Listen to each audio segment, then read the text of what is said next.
One question that I often get is, how do you look so skinny / thin / lean / fit and toned and like just lean in general?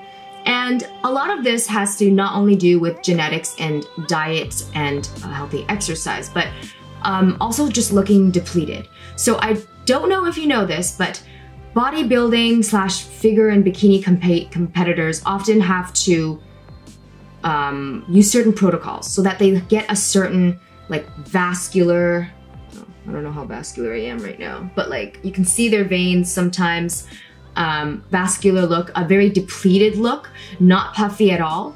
And there are some supplements that you can definitely do for this that are all natural and they're definitely safe. You don't have to take a laxative, I'm just telling you. The first thing you can do is definitely take milk thistle. Implement some sort of jumping cardio into your routine. And what this does is that it massages the digestive system. It massages the colons so that your bowel movement can move more thoroughly through the colon, and then you can eliminate and you can go poop.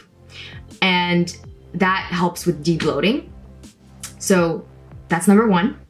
And that's why I personally like doing some running or jumping, usually something that gets you going up and down a little bit. You can also do this with yoga and just, you know, like massage your belly like that. But I don't find it to be as effective of a way. Another thing that you can do is take MCT oil. Just adding more fats into your diet in general will help stimulate the digestive system so that your poop is smooth and it's not super hard and it's not getting stuck anywhere.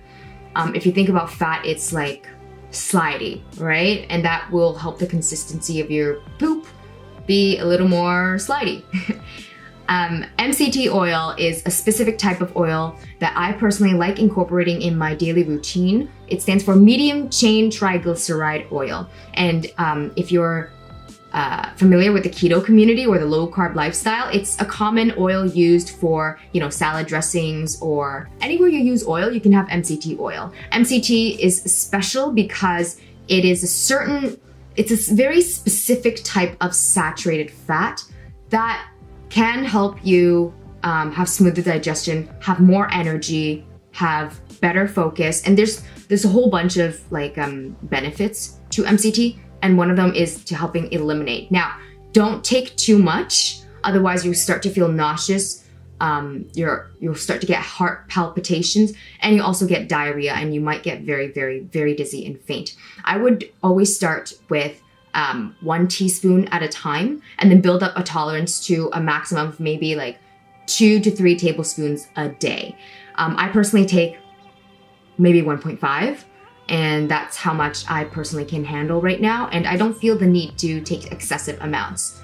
1.5 is definitely enough for me to feel the benefits of enhanced cognition, more energy, a better mood, and more stable energy. And it also helps me eliminate. Another tip that I would give is probably to take heed of your sodium intake. If you are having just way too much sodium, you will be holding on to water and you will be retaining water. The main thing about looking depleted and not puffy is to get rid of water retention. Water retention is what makes you look puffy. It's what makes you a little more bloated than usual, and it just makes you feel kind of like gross. It's what makes your pants feel a little tighter the next day, and then if you don't retain water and you eliminate that water, a little looser the next day. And it's really what can fluctuate depending on your body weight. 3 pounds for me, probably up to like, I would say 10 or more, depending on how tall you are. I'm only 5'2". I'm not very tall. But that can happen. And so sodium / salt will help retain water. And sometimes you need that, but you don't need too much of it, especially if you are dieting down for a specific photo shoot, a specific date that you need to look good. I would definitely watch and cut down my sodium intake. Something else that can help with pulling water into the stools is vitamin C. I personally take 1,000 milligrams a day. but vitamin C also helps with this. You don't want to take excessive amounts again. Be careful when you're trying all these new things to start off slowly and see how they work for you. I hope those tips helped. I have a link down in the description below on like a few other tips. I think there's like 7 in total that I summarized. Some are in this video, some are not in this video, so you better check that out. To my blog post on how to debloat. They are no BS ways to debloat, proven ways that have personally worked for me. They are safe, they are natural, and you can give them a try and let me know what you think about them. All right, I will see you in the next clip.